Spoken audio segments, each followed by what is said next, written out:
Mulandi, Mokambi, Assemblée nationale, yon Alfred Opimba, yewana asiliko yingela katina esika eye ponako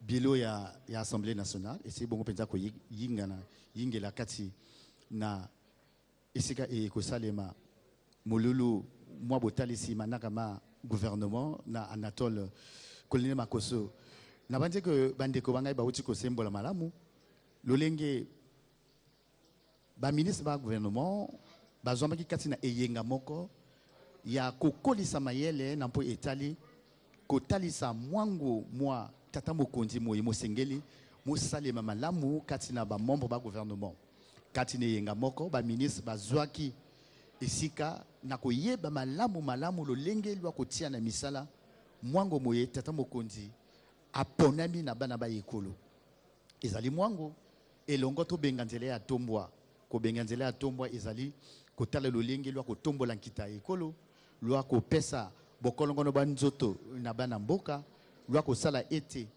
totali premier ministre Anatole Kolini Makoso yo ana yingeli kati na esika ekosalema mololo dolce madiaza na mutino la kutala na bizizi yazo la kutubati na minute ndambu kilokola ina batuma ya bana isi kele na kuvingila keza ba kubandaka si te kila mukembo ya ikubanda bakunda luzolo beno fana kuzabati na manaka ina bana isi kuza kusola fumu ya isi Denisa Sunge soki twadi beto kulandila ndila ya nzangululu mambo mingi kele na kutadila nzangululu iya makanda nzangululu iya kimvwama takutalaka peti muchindu bakuza kusola binama ya malumalu ya luyalu bayai na mingu bekatuka kuluta premier ministre twadisa luyalu Anatole Kolini Makoso kuzwa kadibanza ya kusimisa ndongokolo samu na kutalisa na bao wapi muchindu ya kujatila na ina mkutadila makanda wapi babima ya mfulu bafwa na kusala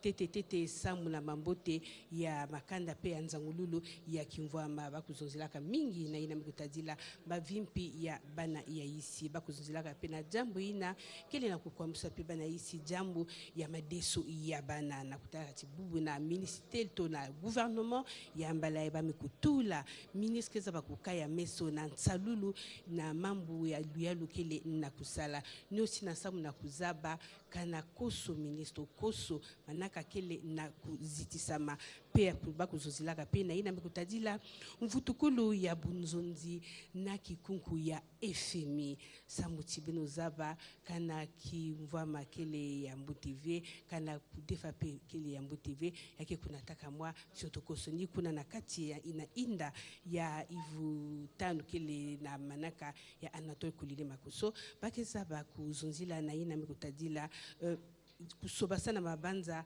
na kikunku ya FMI kubwela pena yao jambo ya kuswasikisa kimvwama samuti kimvwama lenda kuvanda vekaka jambo ya pituloi na nzila ya baiti beto lenda kuzwa kimvwama ya beto na nzila ya bisalu ya maboko na nzila ya matadi ya talu bana isi to kimvwama lenda kuzanguka na yao na inda ya tumingu mosi ina binama ya gouvernement kuzwaka malongi bakutalisaka baya wapi muchindo bafana kujatila na ina mkutajila manaka ya kitwadi beto kulanda nzila ya nzongululu mucheni beki na kutala na bizizi bantu nyoso kele iya kukubama Anatole Kolini Makoso mekumaka imeni bulo ya binama ya Assemblée nationale mekumaka imeni ya kizula kutalisa ti mfumu ya Assemblée nationale Isidore Mvuba masie kusala kotolo ya yandi na kati ya palais ya parlement yani kutia kupesa muswa na Anatole Kolini Makoso na kutalisa manaka ya kisalu ya yandi na inda ya bamvula tano. L'entrée en salle du président de l'Assemblée nationale, Isidore Mvuba, après celle du Premier ministre Anatole Kolini Makoso. Cela indique clairement que la séance, le grand oral, va bientôt commencer. Et en pareille circonstance, on peut mesurer le poids de la responsabilité du Premier ministre Anatole Kolini Makoso qui s'apprête à se livrer à un grand oral devant la représentation nationale. Ça sera pour lui la première fois. Et est-ce qu'on peut, Nevi Christelle Mondelengolo, en pareille circonstance, quels peuvent être les sentiments qui animent le Premier ministre dans pareilles circonstances? En pareille circonstance, le Premier ministre doit être animé par ce sentiment de responsabilité. C'est la toute première fois qu'il va dire au peuple congolais en toute franchise quels seront les points clés de son action. Il faut déjà le dire qu'il met ce mandat, si on peut l'appeler ainsi, sous le signe de la gestion axée sur les résultats, d'où l'évaluation. Honorable Président des groupes parlementaires, Honorable Président des commissions permanentes, Honorables députés, chers collègues, Mesdames et Messieurs, en vos grands grades et qualités. Mais avant d'ouvrir la séance, j'aimerais dire un mot préliminaire.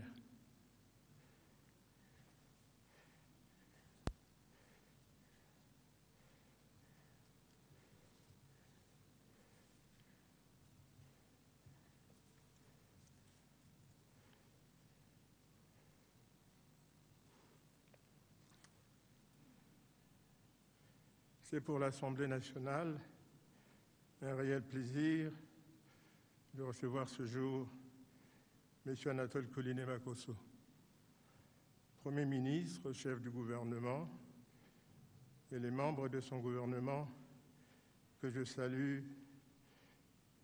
et félicite pour leur élévation aux différentes fonctions ministérielles. Ceci étant dit, j'ouvre la séance. Les députés par ma voix formulent à l'endroit des membres du nouveau gouvernement tous leurs vœux de plein succès.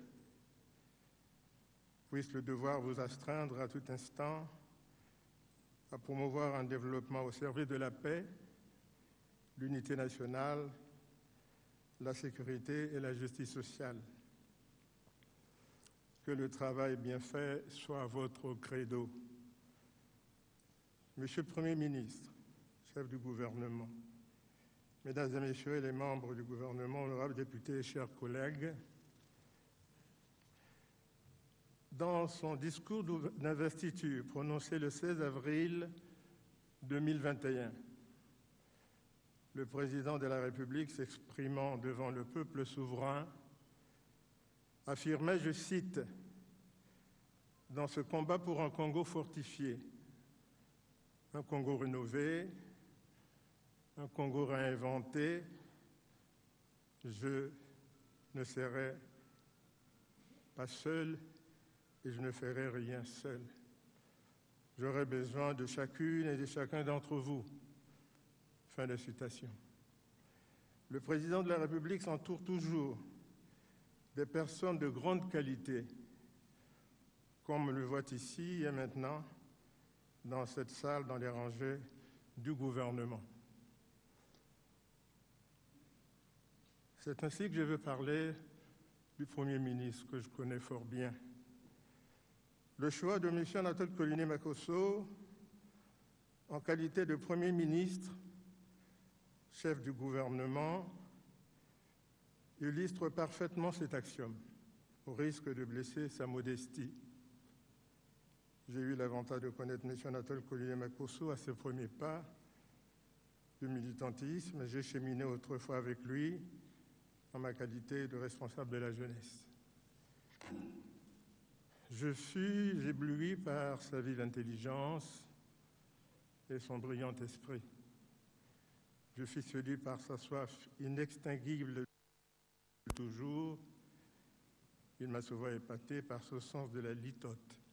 Koliné-Makosso est un homme qui ne perd pas son temps dans les méandres des causes perdues.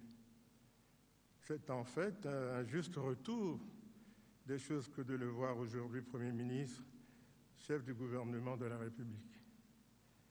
C'est un choix pertinent. Anatole Koliné-Makosso est une personne qui saura être un auxiliaire efficace du président de la République, à qui nous sommes tous les deux très attachés. Pendant que je parle du président de la République, Je voudrais lui dire ma reconnaissance infinie pour l'aide inestimable qu'il m'a apportée pour mon rétablissement. Dans le même ordre d'idées, je voudrais aussi remercier du fond du cœur tous ceux et toutes celles qui ont une pensée affectueuse pour ma personne pendant mon absence. Je ne puis terminer mon propos sans saluer de façon solennelle la présence affective dans cette salle, ceux des députés qui ne prenaient plus part aux séances plénières de l'Assemblée nationale pour des raisons sanitaires, Covid-19 oblige. Je leur dis toute notre joie de les voir parmi nous. Ils nous ont tant manqué. Je vous remercie de m'avoir prêté votre attention de façon tout à fait exceptionnelle. Et maintenant, honorable Premier secrétaire, veuillez décliner l'ordre du jour de la présente séance. Je vous remercie.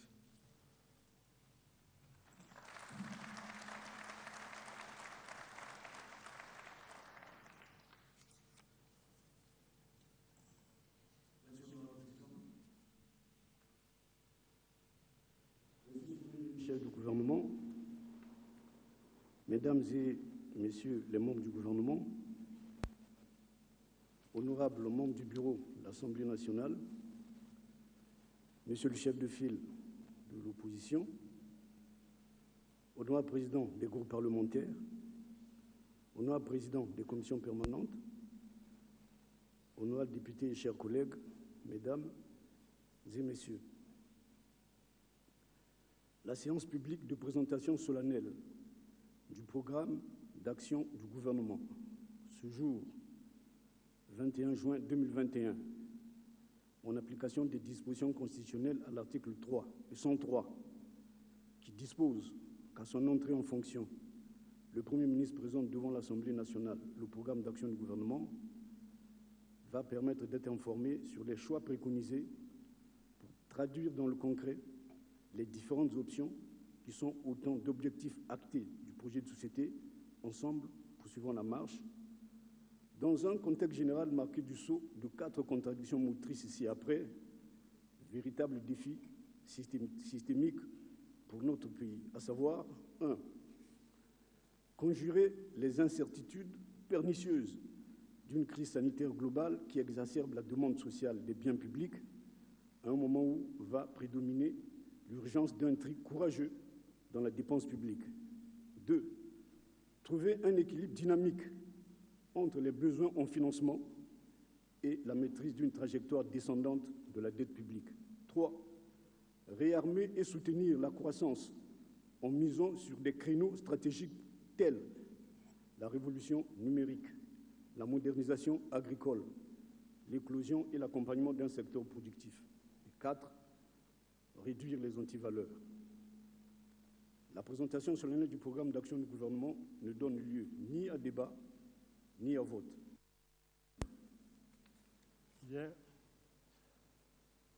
On va devoir donner la parole au Premier ministre, chef du gouvernement,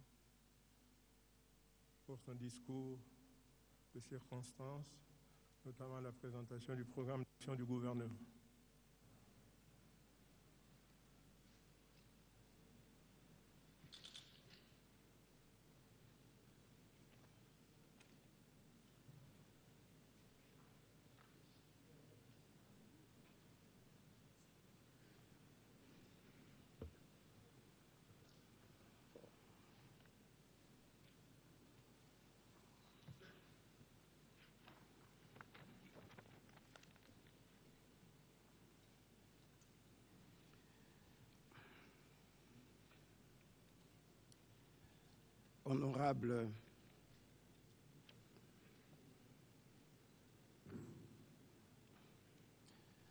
Honorable président de l'Assemblée nationale,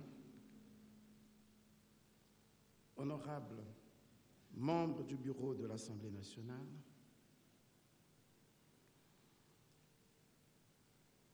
honorable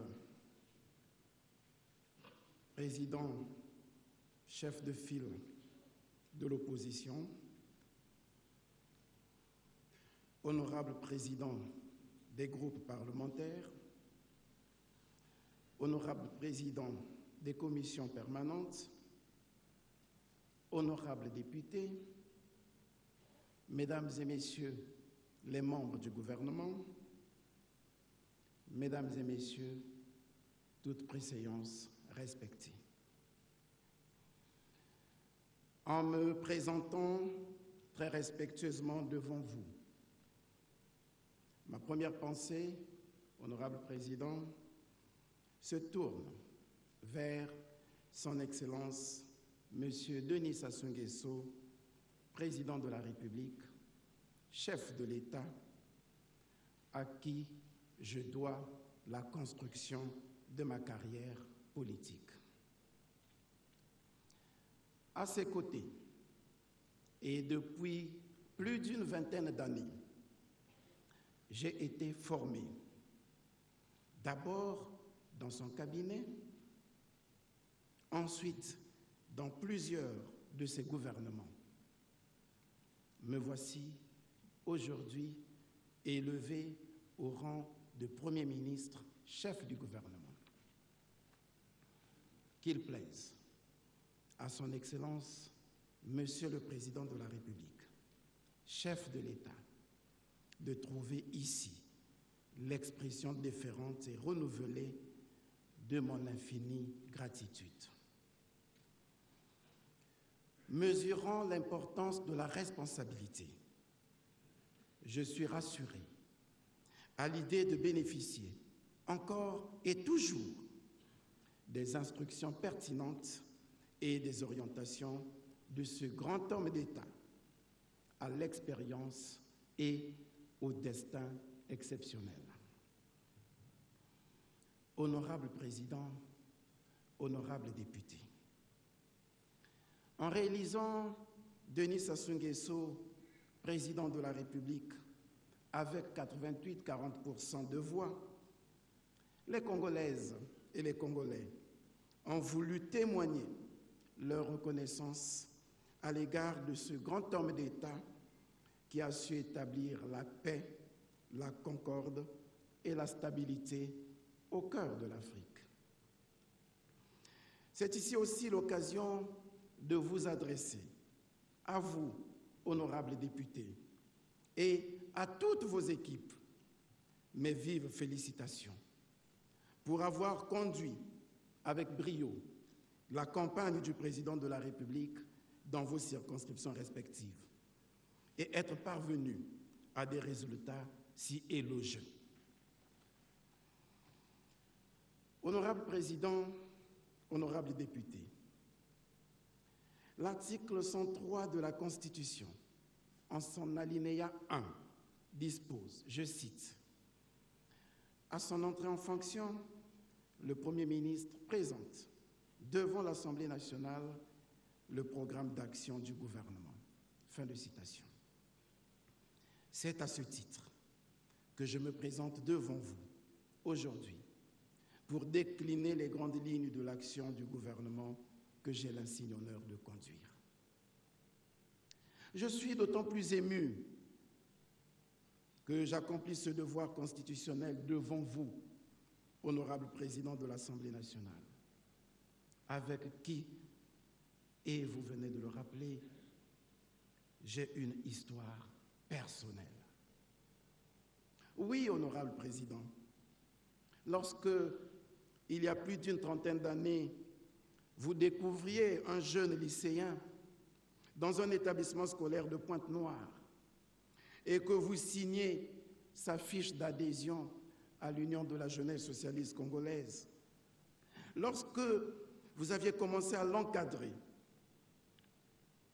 ni vous, ni moi, ne pouvions imaginer que 37 ans plus tard, ce jeune lycéen de l'époque se retrouverait en train de présenter le programme d'action du gouvernement dont il est le chef, devant vous, président de l'Assemblée nationale. Cela par la volonté d'un grand homme que tous deux servons avec fidélité et loyauté. Pardonnez-moi, honorable président, honorable député, cette digression, mais je ne pouvais me permettre de dissimuler ma joie de faire cette présentation en votre présence et de célébrer cette heureuse coïncidence, honorable président. Elle est là, oui, la gouvernance intergénérationnelle que réclame notre jeunesse, telle qu'elle a été voulue et instituée par le président de la République, Denis Sassou Nguesso. Elle est là, la gouvernance intergénérationnelle, qui permet de retrouver dans cette salle, au gouvernement et dans différentes instances, des personnes, des hommes et des femmes de tout âge, marchant la main dans la main pour bâtir un Congo uni, un Congo fort, un Congo toujours debout, malgré les vents impétueux qui ont secoué son histoire. Au nom de tous les cadres de la génération X, née après l'indépendance de notre pays, et en engageant avec moi ceux des générations Y et Z, je voudrais dire, du haut de cette tribune, simplement merci. Merci à Monsieur le Président de la République. Merci et encore merci. Oui, 3 fois merci pour marquer cette reconnaissance d'un sceau indélébile. À mon prédécesseur, Monsieur le Premier ministre Clément Mwamba, je rends hommage. Lui qui, en 5 ans, depuis 2016, a su ouvrir la marche vers le développement, a su consolider l'ordre républicain et mener des réformes décisives pour le redressement du pays. Je tiens à dire ici que l'effort entrepris par ces gouvernements respectifs auxquels j'ai appartenu sera poursuivi et accru. De même, bien avant lui, près d'une vingtaine d'éminents serviteurs de l'État ont assumé cette fonction qui m'échoit aujourd'hui. Je m'incline devant l'immense travail accompli par chacun d'eux et dont j'assure modestement la continuité, en y apportant ma petite pierre avec l'espoir que cette pierre sera aussi précieuse que celle qu'ils ont posée chacun en son temps. Après cette déférence à mes anciens, allusion faite à l'article 225 de la Constitution, je voudrais ici remercier la formation politique à laquelle j'appartiens. Veuillez me le permettre, le Parti congolais du travail, mes camarades militants et le secrétaire général Pierre Moussa, sans oublier son prédécesseur à cette charge, le vénérable Pierre Ngolo, pour tous les espaces d'expression et de formation qu'ils m'ont offerts, lesquels m'ont permis de m'affermir et de forger en moi l'esprit républicain.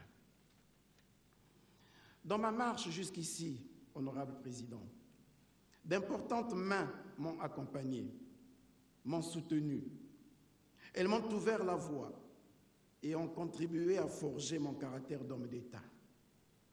Toutes ces personnes, anonymes, se reconnaissent. Puissent-elles recevoir ici l'expression de ma profonde gratitude. Honorable président, honorables députés, lors du Conseil des ministres du 26 mai 2021, le président de la République avait rappelé les crises majeures en cours au plan national et international qui secouent l'humanité, à l'origine de graves conséquences sur la société humaine. Il en avait épinglé 5. La crise sanitaire liée à la pandémie à Covid-19. la crise économique et financière, la crise sociale, la crise sécuritaire et la crise des valeurs. Ce sont là de véritables défis que le gouvernement est appelé à relever durant les mois à venir. Ces défis nous conduiront à engager d'importantes réformes. Réforme, le mot est lâché. Dans l'histoire des peuples, les réformes ont toujours été si difficiles qu'aucun estime même qu'il faut une révolution pour les engager. Ce n'est pas mon sentiment pour le cas du Congo. La volonté et le courage seuls suffisent à les engager. Et comme le dit le président de la République, il a bien su nous l'exprimer dans son discours d'investiture du 16 avril 2021. Je le cite. « Ce courage, nous l'aurons pour élaborer une politique nationale de lutte contre la corruption et renforcer les moyens dont sont dotés la haute autorité de lutte contre la corruption, l'inspection générale des finances et le contrôle général d'État. Nous l'aurons pour appliquer à l'encontre des détournements des fonds, de l'enrichissement illicite et du favoritisme une politique de tolérance zéro. » Dixit, Monsieur le Président de la République. Ce courage, oui, nous l'aurons, nous aussi, grâce à la confiance que le Président de la République a placée en nous. Bien aussi, grâce au soutien que nous espérons de vous, honorables députés. J'aurai besoin de l'adhésion de tous, y compris de nos amis de l'opposition, tant parlementaires que celles qui s'expriment en dehors des institutions qui rythment notre vie démocratique et que nous sommes tenus d'écouter par respect pour la culture bantoue, la culture du dialogue. La démocratie, par définition, est faite des luttes d'idées. La voix de l'opposition sera donc entendue. D'ailleurs, sa prise en compte dans la composition de mon gouvernement témoigne de l'esprit d'ouverture de ma famille politique et traduit l'importance que le président de la République et la famille politique à laquelle j'appartiens accordent à l'unité dans la diversité. C'est d'ailleurs dans cet esprit que le suivi et l'évaluation réguliers de l'action gouvernementale, qui seront la clé de voûte de notre programme, impliqueront tous les acteurs à toutes les étapes de l'exécution, y compris ceux de la société civile, de façon à réduire les manœuvres de donneurs de leçons et à éviter de verser dans la critique stérile, dans le manichéisme et dans l'opposition systématique. Honorable Président, honorables députés, conformément à l'article 99 de la Constitution qui dispose, je cite, « Le Premier ministre, en concertation avec le Président de la République, détermine la politique économique et sociale de la nation. » Fin de citation. Je vais décliner devant vous la politique ainsi déterminée, inspirée du projet de société Ensemble, poursuivons la marche. Ce projet de société, transformé en programme d'action du gouvernement, s'articule autour de 9 axes que le Président de la République a classés en 3 pôles de gouvernance, à savoir la gouvernance institutionnelle et systémique, qui rassemble les axes 1, 6 et 9. La gouvernance économique et financière attractive, qui réunit les axes 2, 3 et 9. La gouvernance sociale et solidaire, qui renvoie aux axes 4, 5, 7, 8 et 9. Comme vous le constatez, l'axe 9, concernant l'outil diplomatique, est présent dans les 3 pôles de gouvernance. Dans le pôle 1, cet axe promeut la paix, la sécurité, la stabilité et le vivre ensemble dans une communauté de vie et de destin. La paix et la stabilité recherchées valent tant pour le vivre ensemble et la communauté de destin entre Congolais qu'avec les autres peuples de la sous-région, au nom de l'intégration régionale et les autres peuples du monde. Dans le pôle 2, cet axe 9 se présente sous l'angle d'une diplomatie économique afin de donner un nouvel élan à la coopération tant bilatérale que multilatérale, ainsi qu'avec les partenaires privés. Dans le pôle 3, il implique l'ensemble des partenaires au développement afin d'accompagner les efforts de solidarité et de résolution des problèmes sociaux de base. Vous auriez ainsi compris, honorables députés, la place que le président de la République accorde à nos partenaires bilatéraux et multilatéraux, dont nous n'oublions pas l'apport dans la marche que nous poursuivons vers le développement.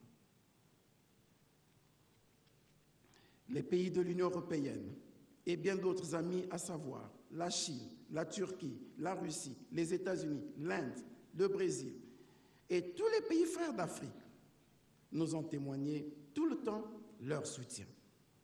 Au nom de mon gouvernement, je les en remercie et demeure convaincu qu'ils continueront à le faire pour que, comme je le souhaite pour tous les autres pays, le Congo sorte vainqueur des 5 crises sus-décrites. Honorable Président, honorables députés, devant vous, représentants de la nation, et en engageant avec moi l'ensemble des membres du gouvernement, je vais fixer les repères et tracer la voie. Notre pays a besoin d'affirmer sa souveraineté. Notre nation a besoin d'harmonie sociale. Notre jeunesse a besoin de fierté et de se projeter dans un avenir meilleur.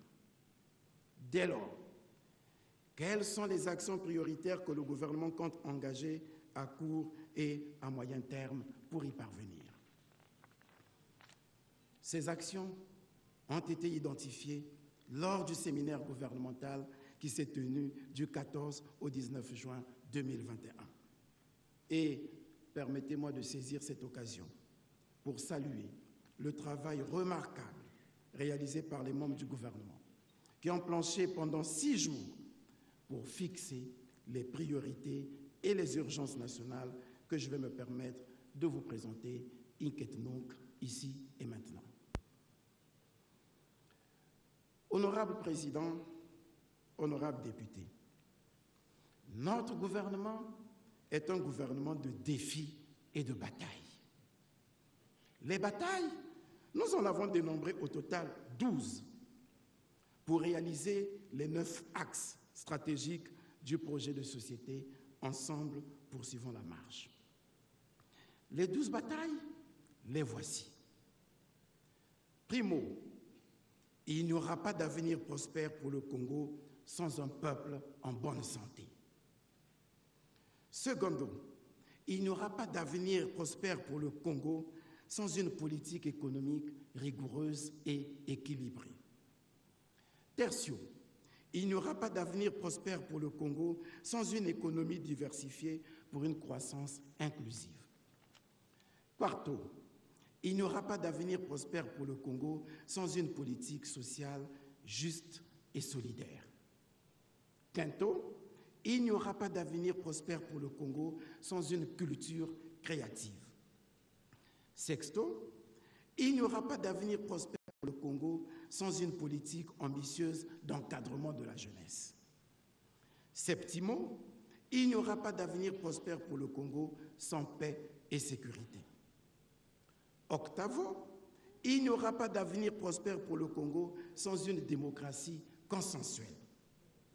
Nono, il n'y aura pas d'avenir prospère pour le Congo sans une diplomatie ambitieuse. Décimo, il n'y aura pas d'avenir prospère pour le Congo sans un environnement sain. Undécimo, il n'y aura pas d'avenir prospère pour le Congo sans une décentralisation effective. Duodécimo, il n'y aura pas d'avenir prospère pour le Congo sans une bonne gouvernance. Passons alors en revue ces batailles.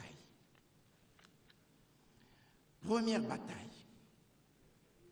Il n'y aura pas d'avenir prospère pour le Congo sans un peuple en bonne santé. Honorable Président, honorables députés, depuis plus d'une année, une crise sanitaire inédite causée par la pandémie Covid-19 frappe durement l'humanité. Nous luttons et nous devons continuer à y faire face. Au moment où j'aborde cette question préoccupante, je voudrais, avec vous, avoir une pensée pieuse pour nos experts sur les questions sanitaires qui ont perdu la vie en pleine lutte. Il s'agit des professeurs Yala, Ngombe Malawa et Obengi. Nos pensées sont également tournées vers le personnel soignant, ainsi que tous ceux de nos compatriotes qui ont perdu la vie à cause de cette horrible pandémie. Notre peuple a consenti d'énormes sacrifices et, comme l'avait si bien le dire le président de la République, des sacrifices, y compris au prix de sa foi, dans un pays où la liberté de culte et de religion est reconnue par la Constitution. C'est la raison pour laquelle nous reconduisons sans cesse l'état d'urgence sanitaire sur la base des recommandations de notre comité d'experts. Aujourd'hui, comme l'ensemble des responsables étatiques et politiques à travers le monde, nous sommes convaincus que la vaccination demeure l'arme essentielle pour lutter contre la Covid-19. Pourtant,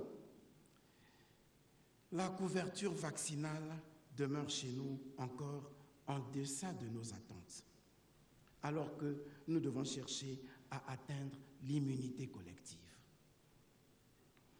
Pour atteindre l'immunité collective, il nous faudra vacciner, au dire d'experts, au moins 60% de la population.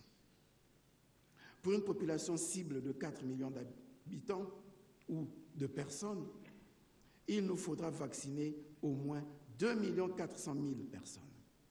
Or, nos compatriotes hésitent à se faire vacciner. Je voudrais, honorable président, honorables députés, interpeller ici votre conscience et parler à vos cœurs pour que vous nous aidiez à le faire percevoir par notre peuple, qui n'a pas l'air de prendre conscience de la gravité de la menace. Oui, de grâce, faites savoir à la population que la maladie existe. Faites savoir à la population que la science est encore limitée et n'arrive pas elle-même à circonscrire le virus. Faites savoir à la population que le virus est mutant. Il a un don d'ubiquité. Il ne faut pas que les efforts que nous déployons pour contenir la menace et développer la résilience ne nous fassent croire que nous sommes à l'abri de la menace. Non, non, nous n'en sommes pas à l'abri, même quand nous croyons avoir tout surmonté. Elle peut nous surprendre, comme elle surprend dans plusieurs pays qui croyaient avoir vaincu le mal. C'est pourquoi la priorité pour le gouvernement sera d'utiliser avec plus de vigueur les armes, les outils et les moyens disponibles pour protéger nos populations. Ce qui nous oblige à ouvrir d'autres centres de vaccination et à engager des moyens ambulants pour rapprocher la vaccination de nos compatriotes. À cet égard, la pédagogie et la communication de masse demeurent au centre de notre action. Elle nécessite l'implication de tous pour réussir la couverture vaccinale et réduire au sein de nos populations le déni de la maladie. J'invite toutes les administrations, les services publics et privés, les confessions religieuses, ainsi que les acteurs de la société civile à prendre la mesure de la menace que représente cette pandémie et à convaincre nos compatriotes à se faire vacciner, tout en continuant à observer les mesures barrières. Il en va de notre survie collective. Vous avez bénéficié, honorable président, de la possibilité d'ouvrir l'hémicycle à tous vos collègues parlementaires qui ont été privés pendant un moment. L'un des critères qui a prévalu à la prise de cette décision, c'est la vaccination à laquelle se sont livrés tous les députés et tous les parlementaires. Voilà pourquoi nous pensons que ce n'est qu'à la suite de la vaccination que nous pouvons atteindre l'immunité et par la suite, on pourra lever un certain nombre de restrictions. Tant que nous n'aurons pas atteint l'immunité collective, il nous sera difficile de lever les mesures. Honorable Président, honorables députés.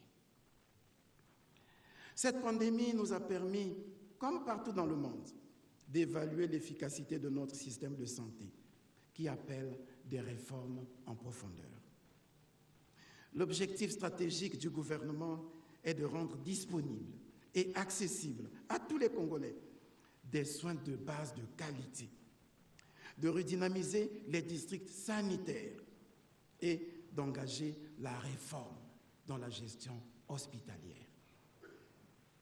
À propos des formations sanitaires, le président de la République met un point d'honneur à faire achever les 12 hôpitaux généraux et l'hôpital d'instruction des armées durant ce quinquennat. Les hôpitaux généraux de Nkombo à Brazzaville et de Patra à Pointe-Noire, en cours d'équipement, seront bientôt accessibles au grand public. Il en est ainsi de l'hôpital d'instruction des armées. Il sera proposé pour ces établissements un nouveau mode de gestion. Oui, l'équipement qui est installé est moderne. Il impose des charges importantes de maintenance que l'État ne saurait assumer tout seul. Car il s'agira par ce mode de gestion d'offrir aux Congolais des soins de qualité et en finir peu à peu avec des évacuations sanitaires qui coûtent une énorme fortune à notre pays. Il s'agit pour ces évacuations d'une charge exorbitante pour un service que nous devons désormais offrir pour l'essentiel à nos populations. Nous y croyons fermement. Enfin, en nous inscrivant toujours dans le registre sanitaire, il nous faut mettre en œuvre l'assurance maladie universelle. Le but visé est de permettre à tous les Congolais d'accéder aux services de santé sans subir les aléas liés aux difficultés financières. C'est un axe majeur de prévention qui passe par la mutualisation des efforts. Nous prenons donc le pari de démarrer ce projet dès l'année prochaine. Deuxième bataille. Il n'y aura pas d'avenir prospère pour le Congo sans une politique économique rigoureuse et équilibrée. Honorable Président, honorables députés, nos difficultés financières aggravées par la crise sanitaire ont alourdi notre dette et réduit nos capacités à en assurer le service. Il nous faut donc tout mettre en œuvre pour rendre la dette publique soutenable. Annoncé au départ sur fond de surenchère médiatique et de stigmatisation à plus de 110%, notre dette s'élève actuellement, en réalité, à près de 6 000 milliards de francs CFA au 31 décembre 2020, soit 98% du PIB. Nous avons donc, si tant est vrai qu'elle était au-delà de 120%, nous avons par nos efforts réussi à la réduire à 98%. Notre objectif est de la ramener en dessous de la norme communautaire de la CEMAC, fixée à 70% du PIB. Nous y arriverons. Mais il nous faut dire aux Congolais, ainsi que cela a été relevé lors du séminaire gouvernemental, que le ratio de la dette repose sur 2 variables, dont le dénominateur est la production de la richesse nationale. Le niveau actuel de cette richesse étant sous-estimé, elle nécessite une réévaluation profonde qui reflète notre réalité économique, en tenant compte, bien entendu, également du secteur informel. Ceci est un moyen pour améliorer l'indicateur de notre dette actuelle afin de rendre le pays plus crédible. Par ailleurs, la diversification économique repose sur des actions à impact à moyen et long terme, notamment sur la transition du secteur informel vers le formel, sur la simplification de la fiscalité, sur la révision du Code des investissements et bien d'autres mécanismes. L'objectif étant d'améliorer la production de la richesse nationale hors secteur pétrole. Toujours est-il que le séminaire gouvernemental a conclu à la nécessité de poursuivre les négociations avec le Fonds monétaire international. À cet égard, nous devons commencer à envoyer des signaux forts à nos partenaires et créanciers, tant nationaux qu'internationaux, notamment en matière d'amélioration de la gouvernance d'une part, et en prenant des engagements pour une stricte application du programme qui résultera de ces négociations avec le Fonds monétaire international d'autre part. Bien sûr, avec nos partenaires, nous veillerons à ce que les dépenses sanctuarisées de l'éducation, de la santé, d'assistance sociale et de développement durable soient financées. Car il serait inadmissible qu'une situation conjoncturelle nous conduise à des ajustements structurels qui nous éloigneraient des préoccupations sociales de notre peuple. Nous entendons également relancer les négociations avec tous les créanciers privés, bilatéraux ou multilatéraux, pour rendre soutenable la dette de l'État et dégager des marges budgétaires supplémentaires pour le financement de notre économie. Tout en gardant la porte ouverte à tous nos partenaires, bilatéraux comme multilatéraux, publics comme privés, nous devons savoir rester debout, loin de toute posture ou surenchère idéologique, et réussir à sortir de cette crise économique et financière libre et non asservie, la tête haute. Et pour qu'il en soit ainsi, nous devons d'ores et déjà nous-mêmes montrer l'exemple en fournissant davantage d'efforts dans la mobilisation des ressources financières internes. Ainsi, parlons par exemple des ressources financières externes, il nous faut privilégier les emprunts concessionnels et les financements alternatifs innovants. Et parlons des ressources financières internes, il nous faut faire preuve de rigueur dans les réformes des régies financières. Le gouvernement devra combattre vigoureusement les transigences fiscales abusives, par exemple, qui font perdre d'importantes ressources financières à l'État.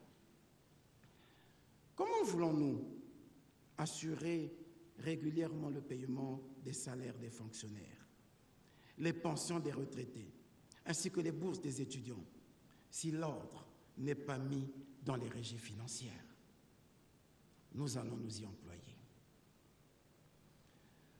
Honorable Président, honorables députés, je rappelle que tout ce que nous venons d'évoquer ne peut être réalisé que si nous bannissons les comportements déviants, ce qu'il est convenu d'appeler les antivaleurs. Les détournements de fonds, le gain facile, le trafic d'influence, la prévarication, la concussion, le chantage et les pots de vin, ainsi que les passe-droits, altèrent la qualité de notre service public et doivent être durement combattus, davantage combattus au cours de ce quinquennat. C'est la mission assignée au ministère du Contrôle d'État, de la qualité du service public et de la lutte contre les antivaleurs dans l'administration publique, appuyée par les autres institutions et y compris par la justice, qui ne se privera pas d'engager des procédures conséquentes pour punir toutes les personnes qui se seront rendues coupables de telles infractions et malversations. La réduction du train de vie de l'État est l'un des objectifs visés et nous devrons veiller à la suppression des dépenses inutiles.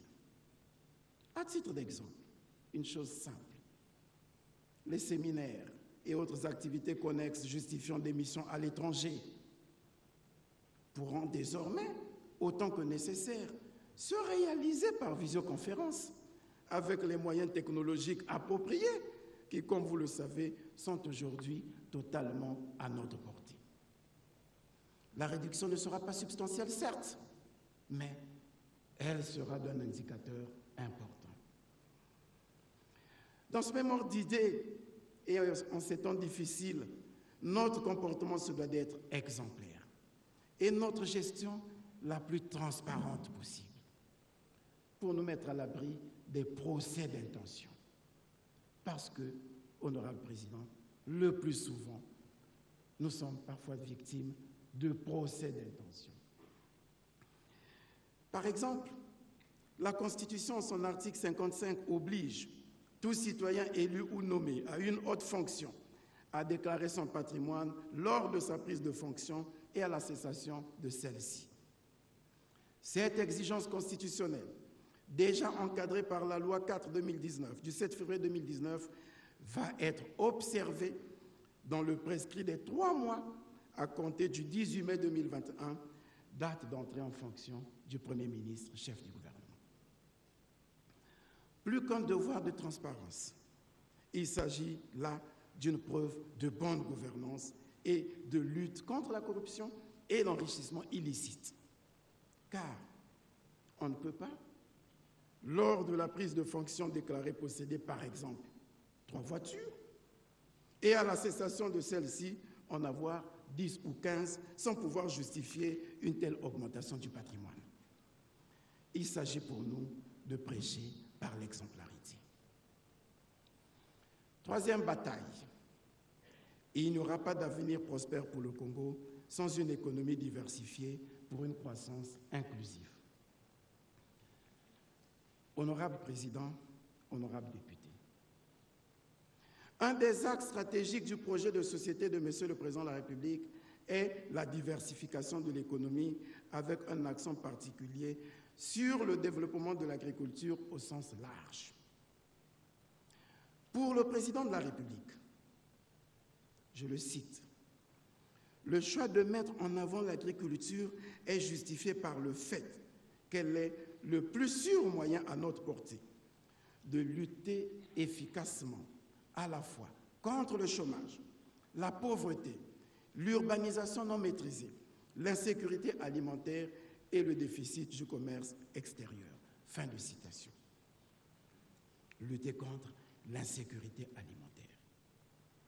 Aujourd'hui, comme vous le savez, nous importons divers produits agricoles et denrées alimentaires à plus de 500 milliards de francs CFA en moyenne chaque année, sinon 700 milliards. Or, la relance de notre économie va de pair avec la réduction à terme de nos importations alimentaires. Il nous faut donc développer les cultures vivrières sur toute l'étendue du territoire national, intensifier les cultures maraîchères en zones urbaines et périurbaines, développer les cultures fruitières, étendre l'élevage de différentes espèces animales et des volailles. avec une agriculture modernisée, offrant des possibilités de réduction des coûts et une filière industrielle moderne, notre pays sera un espoir pour sa jeunesse au terme des 5 prochaines années. Désormais, le gouvernement modernisera ce secteur pour en améliorer la productivité. Nous miserons notamment sur la mécanisation, avec à la clé une unité de montage de tracteurs prévue à Maluku. Nous nous emploierons à vulgariser les nouvelles techniques agricoles résultant de la recherche et des études scientifiques et mènerons un important programme d'irrigation dans les bassins de production. Il n'y a pas de révolution agricole sans réforme foncière et agraire. À ce titre, la relecture des lois ayant trait au foncier, et notamment la loi foncière et domaniale, s'impose en vue d'un recadrage législatif de la gouvernance du secteur, autant qu'est envisagée la poursuite du programme de constitution des réserves foncières de l'État. Nous développerons une politique foncière incitative, surtout en direction des femmes, pour qu'elles aient facilement accès aux espaces agricoles, en vue de bénéficier des crédits et autres types de financement. L'engagement féminin dans ce secteur est donc à capitaliser. Des instructions ont été données aux ministres concernés pour organiser les femmes à cet effet. C'est ici le lieu de rappeler, honorable président, l'exhortation faite au cadre en son temps par son Excellence, Monsieur le Président de la République, d'investir dans les activités agricoles. Je me permets donc de nous rappeler, de vous rappeler, honorable président, le mot d'ordre du président de la République, un parlementaire, un champ. Aidez-nous, par exemple, à dire à vos mandants que plus nombreux ils seront à pratiquer l'agriculture, même à petite échelle, abondante sera la production pour notre consommation, ce qui nous mettra à l'abri des importations des produits, même les plus élémentaires.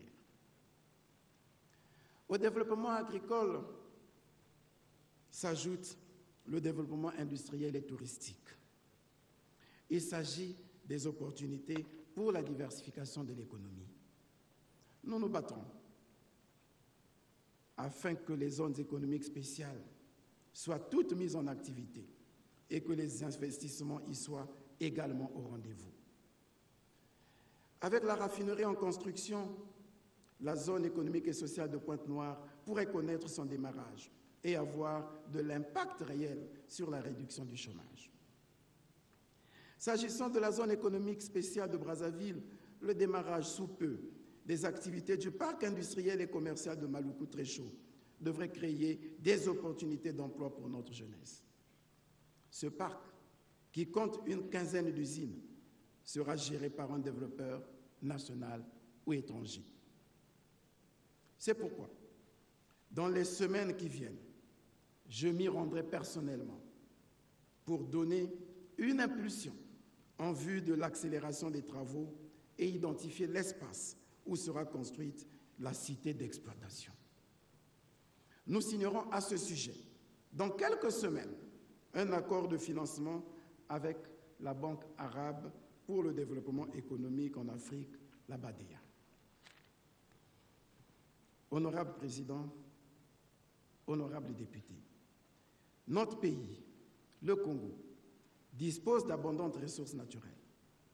Nous avons des forêts à perte de vue, de merveilleuses savanes, des fleuves, un accès facile à l'océan et des sites naturels d'exception favorables à l'écotourisme.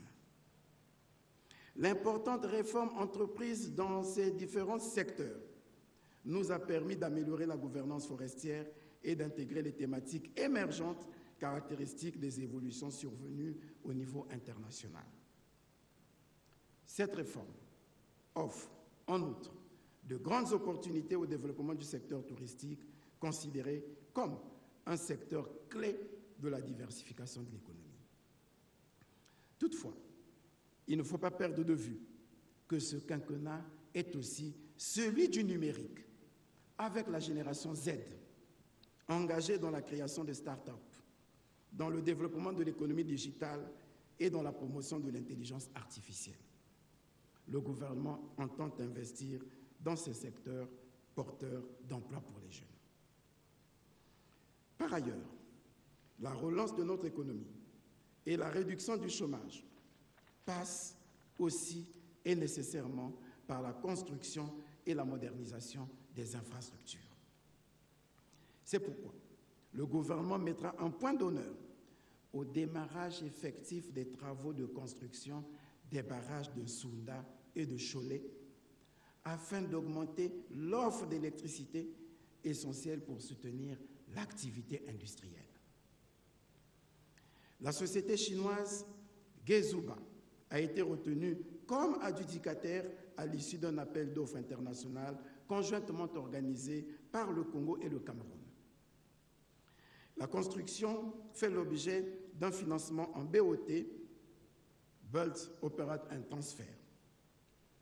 Il en est de même pour Sounda, avec la société China Railways 20, comme adjudicataire déjà installé au Congo, avec ses bureaux à Brazzaville.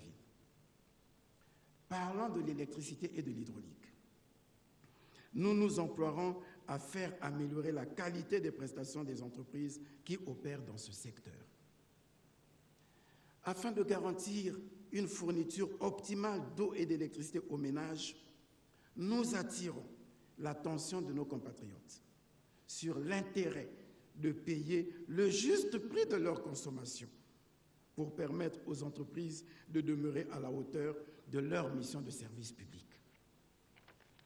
Nous allons poursuivre la connexion des zones rurales au réseau national d'électricité et intensifier le programme de l'hydraulique rurale. C'est ce qui justifie le déplacement que je ferai avant la fin de ce mois dans le département de la Likwala. Il y sera question de m'assurer de l'état d'avancement à Infondo des travaux d'implantation de la centrale électrique thermique couplée à une centrale photovoltaïque. Il y sera également procédé à la mise en service officielle à Bétou d'un dispositif de fourniture d'électricité par la société Énergie électrique du Congo et d'un forage avec un mini-réseau de distribution d'eau potable. De même, nous allons remettre en fonction le programme Eau pour tous par la réhabilitation des forages vandalisés. Toujours en matière d'infrastructure, nous allons favoriser, en partenariat public-privé, les travaux de construction de l'oléoduc allant de Pointe-Noire jusqu'à Ouesso, en passant par Brazzaville. Nous allons assurer la modernisation du chemin de fer Congo-Océan et poursuivre la réhabilitation de la route nationale numéro 2 ainsi que sa mise aux normes. Nous allons poursuivre également les travaux de construction de la route Dolizy-Kibangou, frontière du Gabon, le pont sur le Niari étant déjà entièrement réalisé. Avec l'appui de la Banque africaine de développement, nous allons démarrer les travaux du corridor de développement numéro 13, Ouesso, frontière avec la République centrafricaine, par la construction du pont sur la Sanga dans son premier tronçon Ouesso-Pokola. Nous allons abonder le fonds routier pour assurer l'entretien efficient de notre réseau.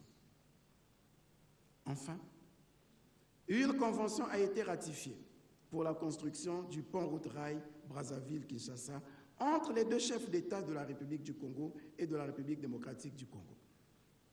Mon gouvernement se donne le défi de poser les bases de la réalisation de ce rêve, longtemps nourri par nos deux peuples. Quatrième bataille.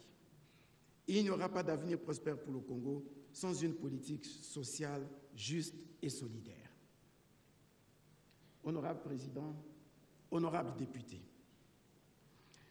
la solidarité concerne en premier lieu nos compatriotes ayant fait valoir leur droit à la retraite, après avoir rendu de nobles et loyaux services à la nation.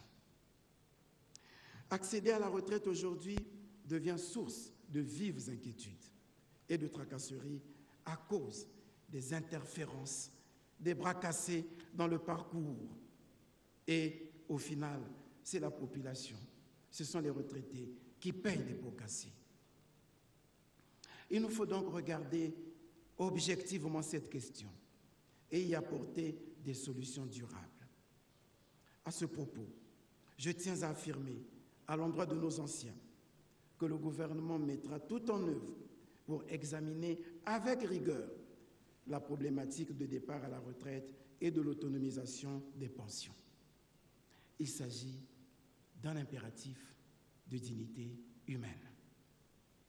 En prenant l'engagement de mettre fin au système actuel de 0 paiement par trimestre et en espérant de meilleures perspectives l'année prochaine, nous allons nous employer, autant que faire se peut, à améliorer le rythme de paiement en faisant l'effort d'en envisager au moins 1 ou 2 mois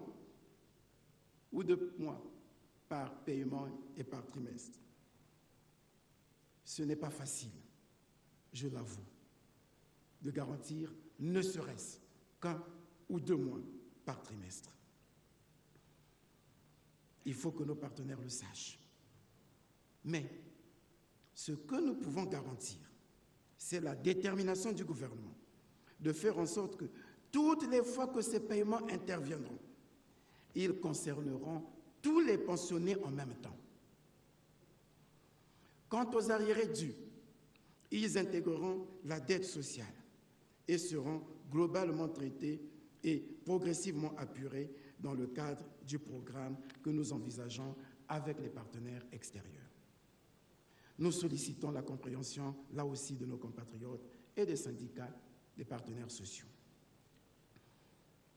Un pari du même genre a déjà été tenu dans un passé récent, ce qui avait permis de payer tous les arriérés de salaire et de pensions accumulés depuis 1991.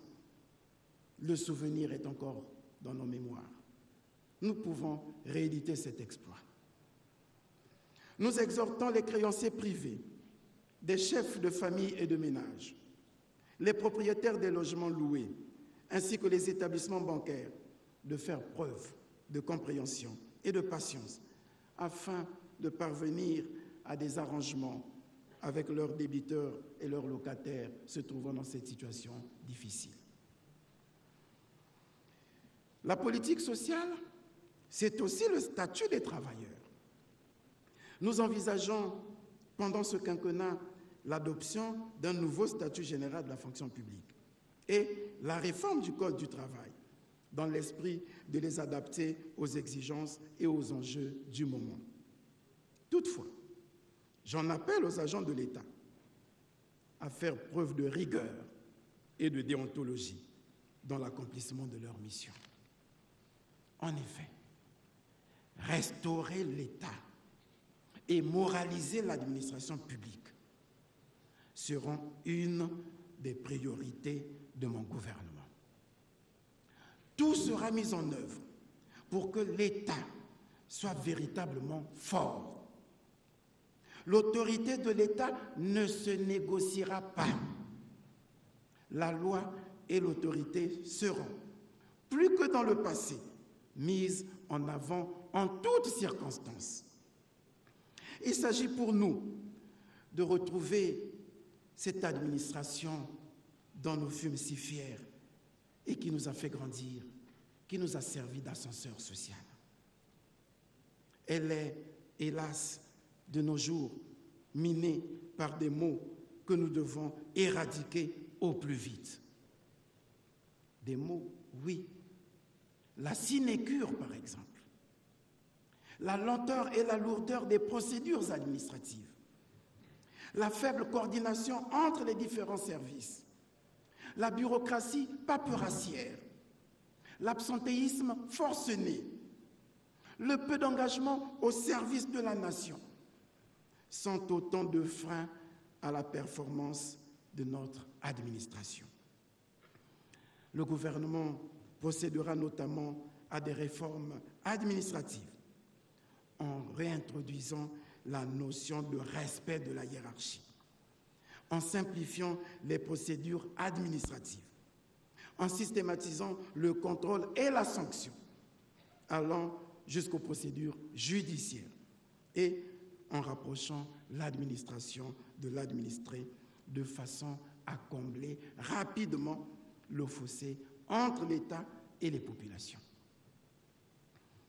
Nous réitérons notre engagement à privilégier le dialogue social. Ce dialogue doit être immédiatement engagé là où il n'a pas encore démarré. Le ministre d'État de la fonction publique, du travail et de la sécurité sociale sera au centre de ce dialogue, comme il l'est déjà d'ailleurs. Cette fois, de façon à ce qu'une trêve sociale soit négociée dans les meilleurs délais entre les partenaires sociaux et le gouvernement. Au nom du dialogue social, le gouvernement doit une information permanente et claire à tous les travailleurs, qu'ils soient de la fonction publique ou du secteur privé. Il doit offrir un cadre de discussion ouvert à toutes les parties intéressées. Par ailleurs, s'agissant du climat social, qui prévaut depuis un moment dans notre pays, et surtout en milieu hospitalier et aussi éducatif, le gouvernement est sensible aux questions touchant aux conditions de travail et aux difficultés que rencontrent nos personnels, tant de santé que de l'éducation. Mais le gouvernement demeure convaincu que le dialogue est la voie la plus appropriée pour prévenir et, le cas échéant, pour régler les conflits sociaux. Certes, la grève est un droit fondamental garanti par notre Constitution. Cependant, le gouvernement réprouve les grèves qui ne respectent pas l'obligation d'assurer la continuité du service public, surtout dans les domaines de la santé, mettant ainsi en danger la vie de nos compatriotes. L'exercice du droit de grève n'est pas tolérable lorsqu'il porte atteinte au droit à la santé, au droit à la vie et au droit à l'éducation des citoyens. Sur ce chantier, un projet de loi va être soumis au Parlement, réglementant l'exercice du droit de grève dans les secteurs de la santé et de l'éducation. Honorable Président, honorables députés, la restauration des quartiers précaires, l'assainissement et la modernisation des lieux de vie des populations seront au cœur de notre action pendant ce quinquennat. Qu'elles soient en zone urbaine ou en zone rurale, nos populations ont droit à de bonnes conditions de vie. Nous nous emploierons à améliorer l'habitat rural et à faire achever les travaux des logements construits dans des localités comme Diosso dans le Kouilou et dans bien d'autres départements. Dans cette même logique, s'agissant du parc immobilier de 964 logements construits dans la zone de Mpila, la Banque congolaise de l'habitat a été retenue pour donner la possibilité aux Congolais, notamment les jeunes fonctionnaires, d'accéder à la propriété par le financement bancaire à long terme à des conditions favorables. Cinquième bataille. Il n'y aura pas d'avenir prospère pour le Congo sans une culture créative. En tant que socle d'identité de notre peuple, les cultures et les arts constituent le ferment d'unité de notre nation et demandent que nous y portions une attention particulière, à l'effet de redynamiser la création et de migrer vers une industrie culturelle de créativité. La littérature congolaise, les arts plastiques, le théâtre, la peinture, la musique ont pourtant fait parler du Congo hier, au-delà de nos frontières. C'est ici l'occasion de rendre hommage à ceux qui les ont portés au niveau international. Je pense sans les mettre dans un ordre précis, ni selon les domaines. Agent Malunga, Chikaya Utamsi, Guy Menga, Henri Lopez, Jean-Baptiste Atiloutar, Soni Laboutansi, Emmanuel Bouzeki Dongala, Alema Bankou, Aimé Omambou Niali, Jean-Pierre Makosso, Matondo Kouboutouré, Léopold Pini Mamonsono, Kevin Moussoki, Casimir Zoba, Dizao, Rafa Bouzeki, Goten, Sylvestre Mangwanza, Pascaline Makoundou. J'en oublie bien d'autres. Ils sont tellement nombreux et que les autres m'en excusent. Cette richesse culturelle et artistique doit être préservée pour un legs important aux générations futures. Il s'agit désormais de développer des échanges culturels et des activités de production soumis aux règles de marchandisation. La culture et les arts doivent contribuer par leur retombée à la croissance économique. Le dispositif juridique dans ce secteur sera renforcé. Je salue déjà, honorable président, honorable député, votre volonté de donner un statut juridique spécifique à l'artiste congolais. Au-delà de ce statut, il sera question de nouvelles législations portant essentiellement sur l'encadrement, la valorisation et le développement de la culture et des arts, les conditions d'éclosion des talents et des professionnels de la culture. Dès à présent, tous ceux dont la créativité, l'habileté et le talent ont du potentiel à produire de la richesse et de l'emploi à travers la création artistique trouveront dans notre politique culturelle et de créativité des ressorts pour leur émancipation. Leur capacité à créer, à renouveler et à partager des valeurs va accroître le souffle qui développe en chacun de nous la vitalité et redonne du sens à notre identité.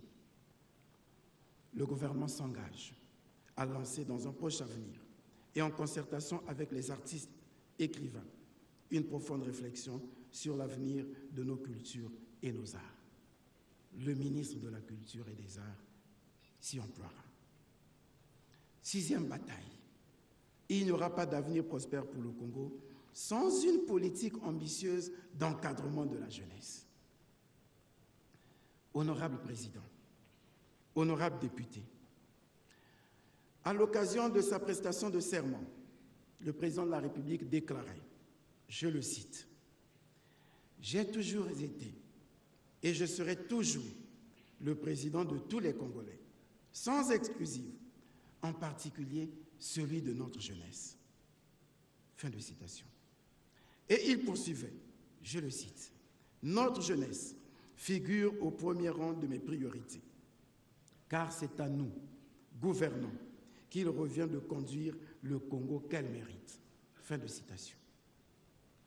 Ce quinquennat doit donc être celui de l'action en faveur de la jeunesse. Le gouvernement se battra sur tous les fronts afin que cette jeunesse, qui a plébiscité le président de la République, puisse récolter les dividendes attendus par elle. L'éducation, la formation et l'emploi des jeunes seront au premier plan de notre action.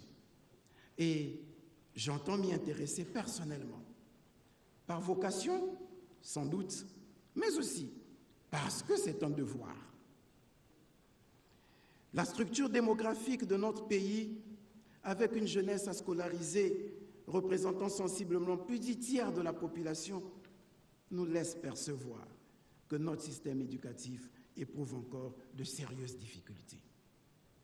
Nous allons de ce fait organiser une concertation nationale en vue d'élaborer un plan de relance de notre système éducatif et revisiter la loi scolaire et universitaire qui date de plus d'un quart de siècle. Nous allons nous y employer en nous appuyant sur les travaux déjà élaborés dans le cadre des stratégies sectorielles de l'éducation, en sollicitant, pourquoi pas, l'expertise de l'UNESCO et de la Banque mondiale. Celle-ci nous accompagne déjà dans le cadre du projet d'appui à l'amélioration du système éducatif. De même, nous devons réformer l'enseignement technique et professionnel en vue du renforcement et de la valorisation du capital humain. L'UNESCO, le Bureau international du travail et la Banque mondiale sont sollicités pour le développement des compétences et l'adéquation formation-emploi. Une expérience a déjà été tentée avec la Banque mondiale s'agissant du projet de développement des compétences et de l'employabilité d'apprentissage. L'enseignement supérieur et la recherche vont faire l'objet de profondes réflexions et mutations en lien avec les défis du développement. C'est dans ce sens que s'inscrit le soutien de la France, par exemple, par le biais de l'Agence française du développement, avec le protocole sur la modernisation de l'enseignement supérieur et le développement de la recherche. L'engagement pris par le président de la République de construire à Pointe-Noire une 3e université publique, incluant diverses facultés et écoles, dont l'école des mines et du pétrole, sera tenu. De même qu'un point d'honneur sera mis pour moderniser l'université Marien Ngouabi, confirmer la vocation panafricaine de l'université de Sassou Nguesso de Kintélé, réussir sous peu le démarrage des cours au Centre national de formation initiale et continue des enseignants de Mouyonzi dans la Bouenza. Nous devons donner à tous des chances égales en surmontant les inégalités nées des conditions géographiques. Quoi qu'il en soit, nous devons garantir à notre jeunesse son plein épanouissement, tel que prévu par la Constitution. Tous les moyens seront mis en œuvre pour y parvenir, notamment par l'entrepreneuriat, la formation, la culture et les sports. Dans le domaine des sports, les installations sportives construites dans la quasi-totalité des chefs-lieux des départements devraient être des carrefours de formation et de brassage par des activités ludiques et sportives organisées avec la participation des collectivités locales. Elles doivent être mises au service des jeunes de chaque département. Il nous faut donc innover, développer le sport en milieu rural et organiser chaque année une compétition nationale tournante de sport-vacances, tandis que le complexe Omnisport La Concorde aura vocation à organiser régulièrement des manifestations sportives diverses au niveau national, sous-régional et continental. En termes d'employabilité des jeunes, une opportunité s'offre à notre jeunesse avec la réalisation des grands travaux d'infrastructure et des grands chantiers dans le développement agricole, industriel et touristique. Tous ces chantiers nous invitent à l'optimisme. Ils auront un impact sur la réduction du chômage. Je demande aux jeunes de s'approprier la fable de Jean de La Fontaine pour qu'ils réalisent que l'agriculture est un trésor. Il leur suffit de creuser, de fouiller, de bêcher, de ne laisser nulle place de nos 10 millions d'hectares de terres arables où la main ne passe et ne repasse.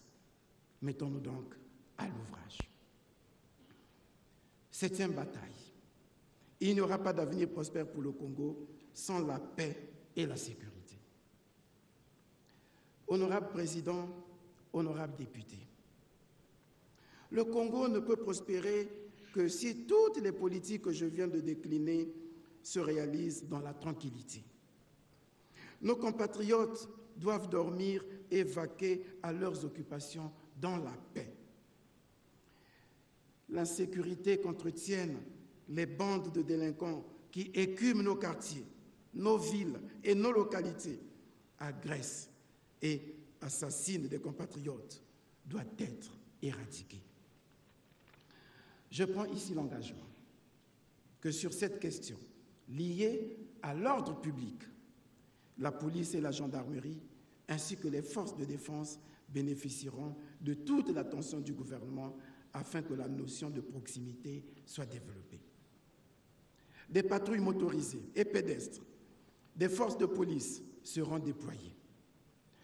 Tous ceux qui pensent qu'ils peuvent vivre hors la loi, en perpétrant des actes attentatoires aux libertés, à l'intégrité physique et à la vie de paisibles citoyens, rencontreront la rigueur de la loi.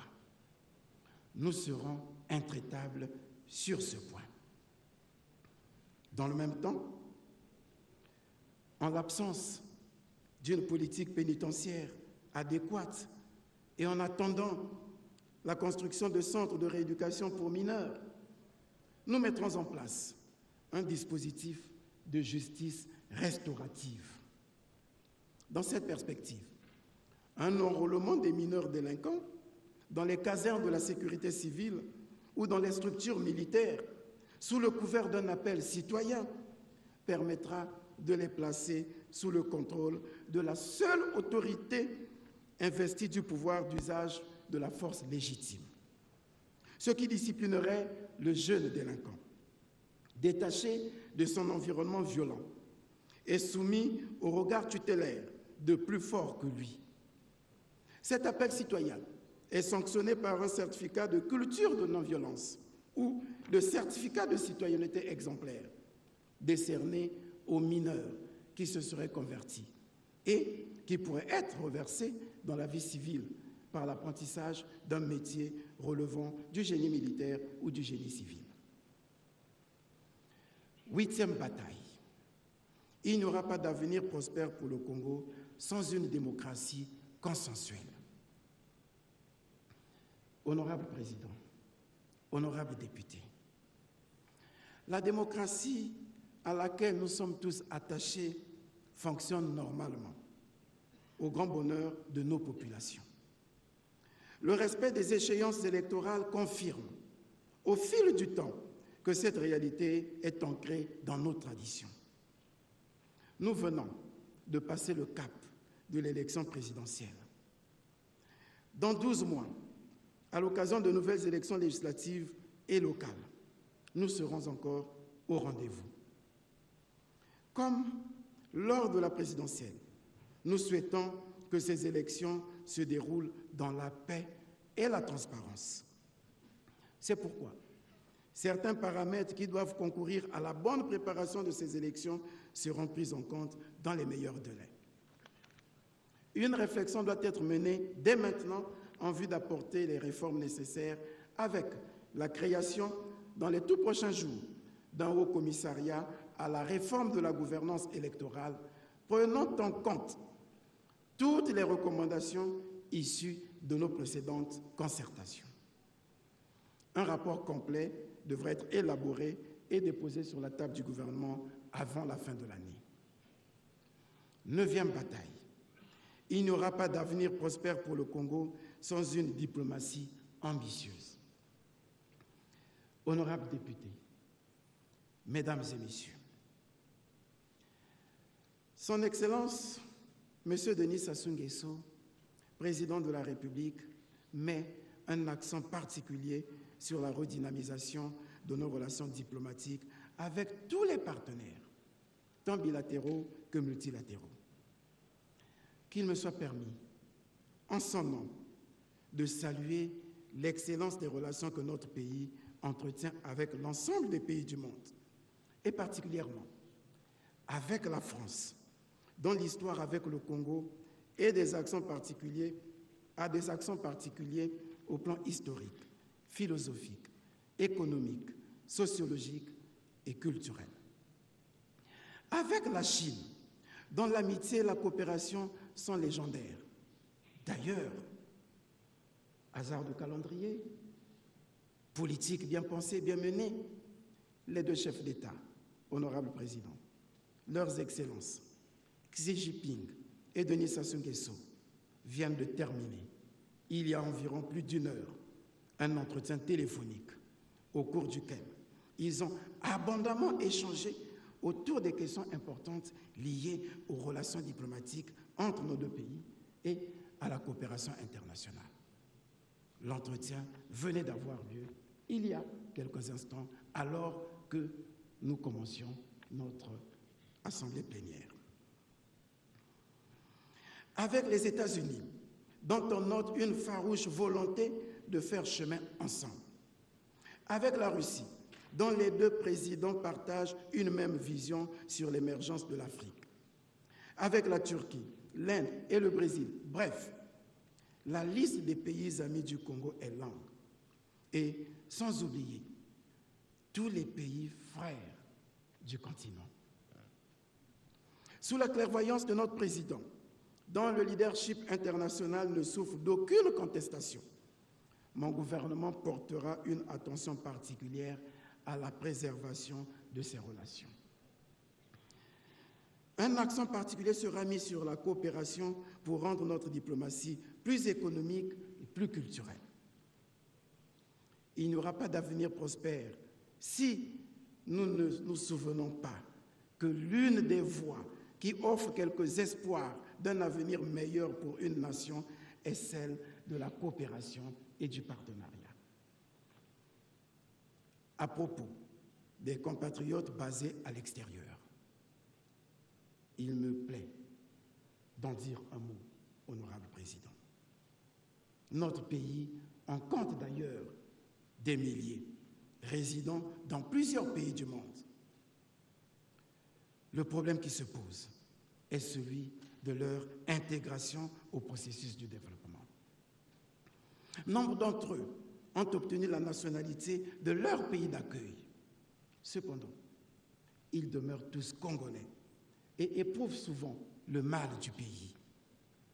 Sans doute n'ont-ils pas conscience du rôle qu'ils peuvent jouer dans le développement du pays qui leur a toujours ouvert les portes d'accueil pour un retour au bercail un jour ou, pourquoi pas, pour aller et venir à tout moment. Ailleurs, la contribution de la diaspora est remarquable. Avec un peu plus de patriotisme, la diaspora congolaise peut jouer un rôle capital dans la marche vers le développement. Déjà, dans le secteur des technologies d'information et de communication, une étude scientifique publiée dans la Revue française des sciences de l'information et de la communication en 2019 a révélé que l'apport de la diaspora congolaise dans l'équilibre des comptes financiers de nombreux opérateurs de téléphonie, au regard de l'importance des revenus générés par les appels internationaux entrants, pouvait représenter jusqu'à 25% du chiffre d'affaires global des opérateurs et une part encore bien plus importante des profits.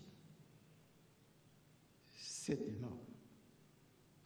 En outre, on peut admettre, on peut le reconnaître, que les transferts monétaires émanant de nos compatriotes à l'étranger sont également importants en termes de soutien aux ménages et aux familles, et que ces apports constituent un véritable filet social. Nous avons d'ailleurs commandé pour cela une étude pour déterminer l'apport chiffré de la diaspora dans la balance des paiements. Nous demandons simplement à ces compatriotes de compléter cet apport par un réflexe patriotique accru, car son pays, un pays, on ne l'expose pas depuis l'extérieur, mais on le défend. On défend les couleurs nationales quand on est à l'étranger.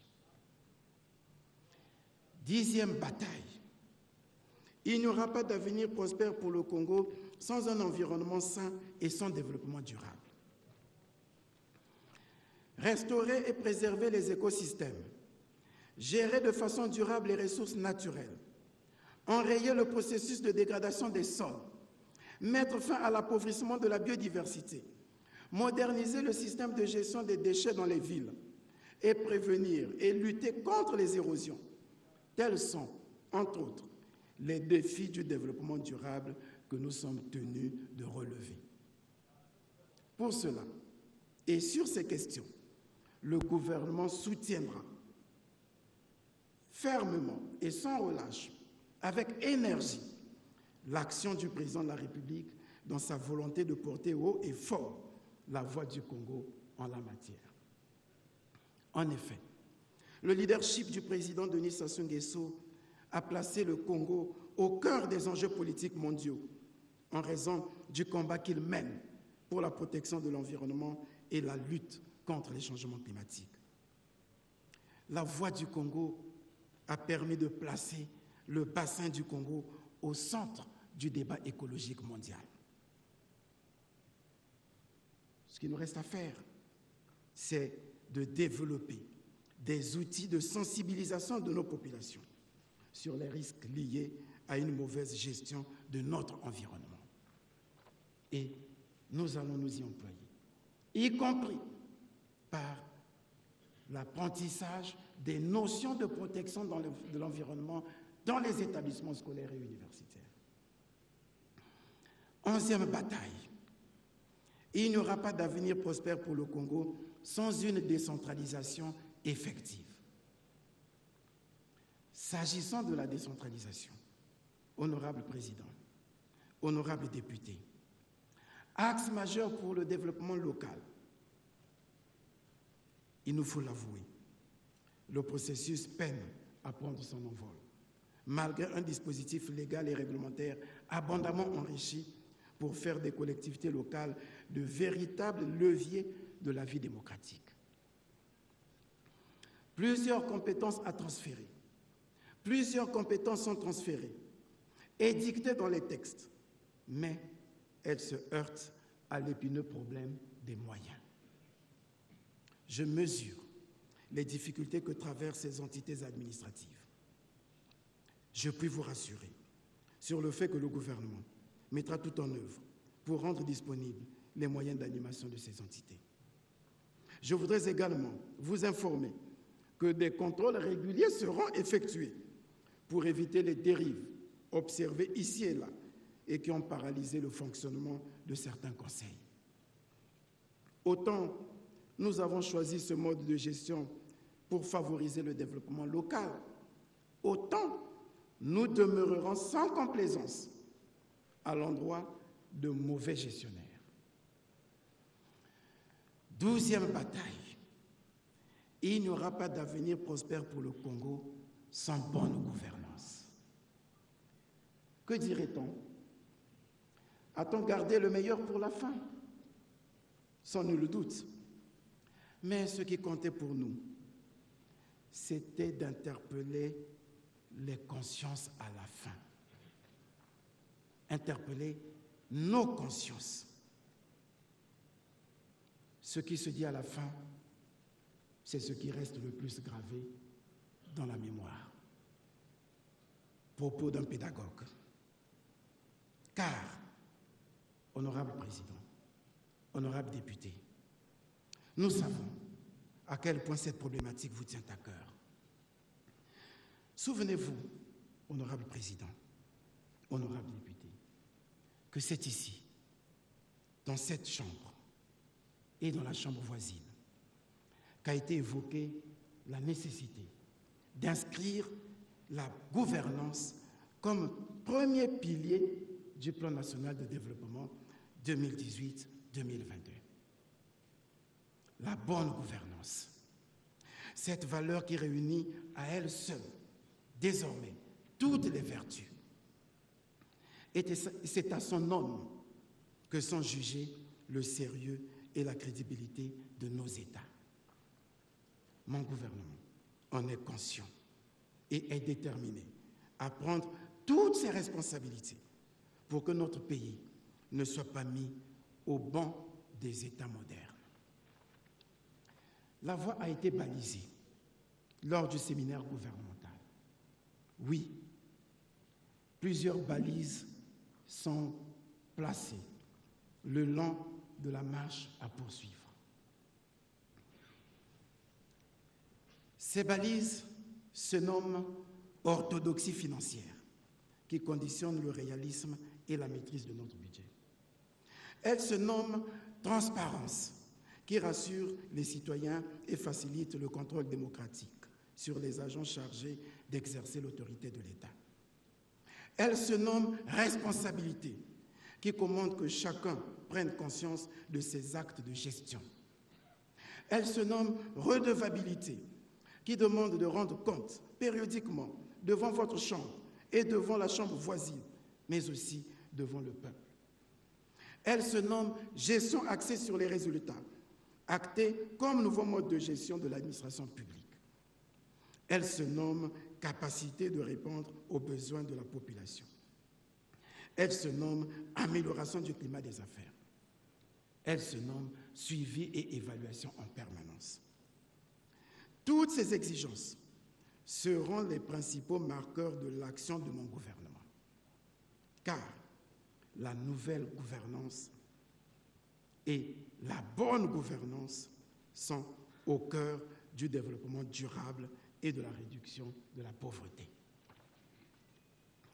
Comme je vous l'ai dit d'entrée de jeu, le suivi et l'évaluation nous accompagneront tout au long de notre action. Une cellule d'analyse des indicateurs de développement sera mise en place pour renseigner régulièrement sur les performances de notre gouvernance.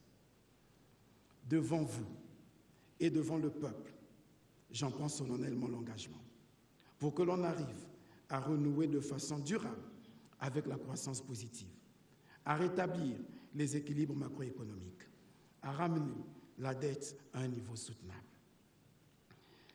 Honorable Président, honorable député, vous venez de suivre avec beaucoup de patience, et je vous en remercie, les grandes lignes du programme d'action du gouvernement que j'ai l'insigne honneur de conduire.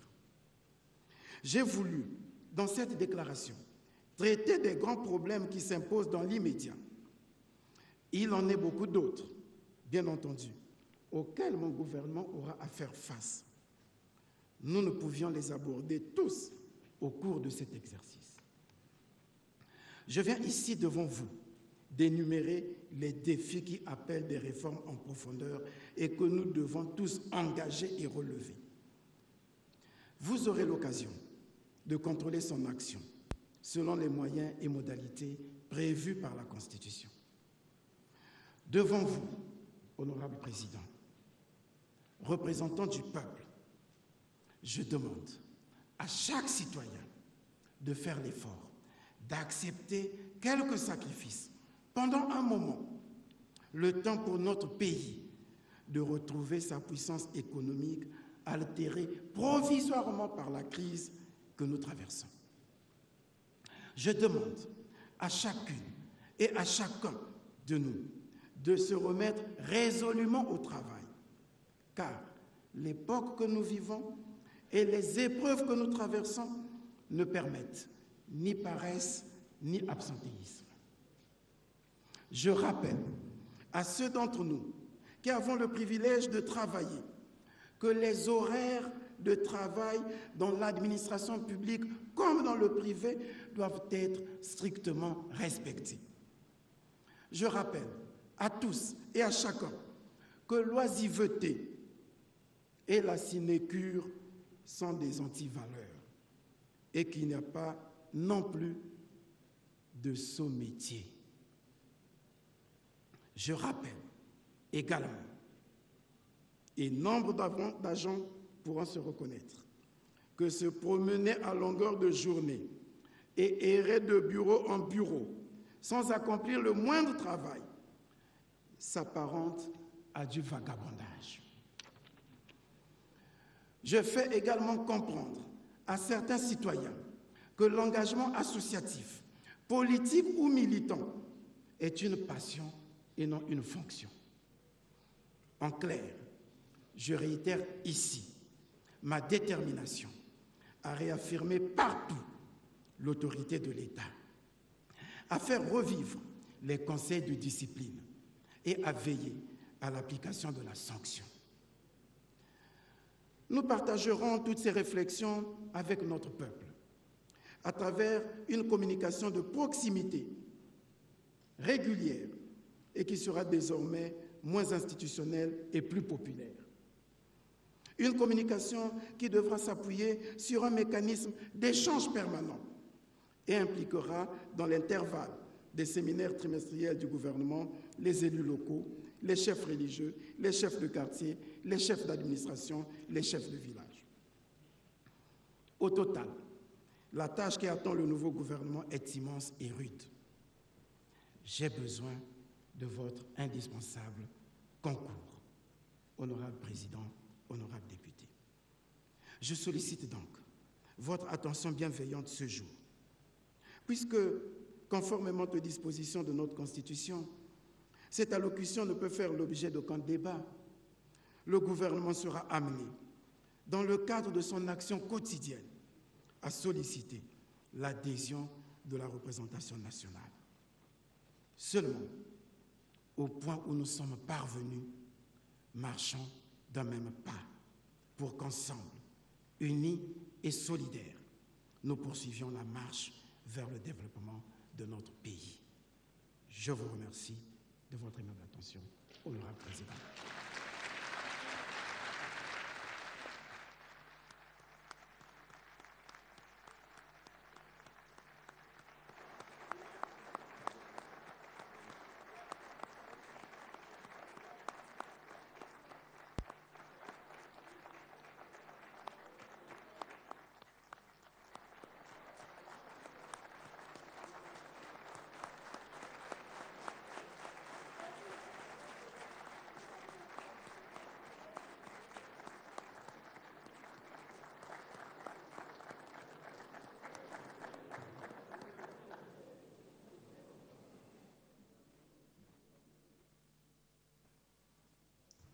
Eh bien, nous venons de suivre la présentation avec brio, c'est le cas de le dire, du programme d'action du gouvernement par le Premier ministre Anatole Makosso Koliné.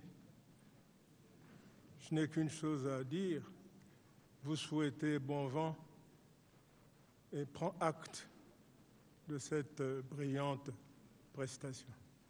La séance est close.